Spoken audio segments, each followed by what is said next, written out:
مرد ایک ایسا تاج محل ہے جس کے اندر بے شمار ممتاز دفن ہوتی ہیں۔ دو لوگوں سے نہیں جیا جا سکتا، ایک وہ عورت جو حیادار نہ ہو اور ایک وہ مرد جو وفادار نہ ہو۔ دنیا میں اگر اپنی جگہ بنانی ہے تو سب سے خوبصورت جگہ کسی کی سوچ میں رہنا ہے، کسی کی دعاؤں میں رہنا ہے اور کسی کے دل میں رہنا ہے۔ عورت کو ایک لمحے کے لیے بھی محبت کا احساس ملے تو وہ اسی لمحے میں قید ہو جاتی ہے۔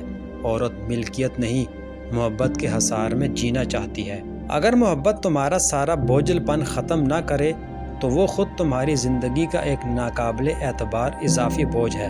لاحاصل کی تمنا ایسے ہے جیسے کوئی بچہ تتلی پکڑنے کی کوشش میں گھر سے بہت دور نکل جاتا ہے، پھر نہ تتلی ہاتھ آتی ہے نہ واپسی کا راستہ۔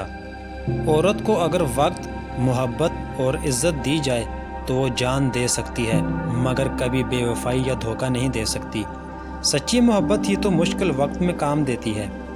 ہاتھ وہی چھوڑتے ہیں جو نبھانے کے قابل نہیں ہوتے۔ ڈھیر ساری نامکمل خواہشوں کے ہوتے ہوئے خوشی کے کچھ پل چرا لینے کا نام زندگی ہے۔ جو عورت پچ پچ تم سے پیار کرتی ہوگی وہ کبھی نہ کبھی تم سے مل کے یہ دو سوال ضرور پوچھے گی کہ وہ تمہاری زندگی میں کیا اہمیت رکھتی ہے اور کیا تم بھی اس سے اتنا ہی پیار کرتے ہو جتنا کہ وہ تم سے، کیونکہ وہی عبادت کامل ہے جو بخوشی اور محبت سے ادا کی جاتی ہے۔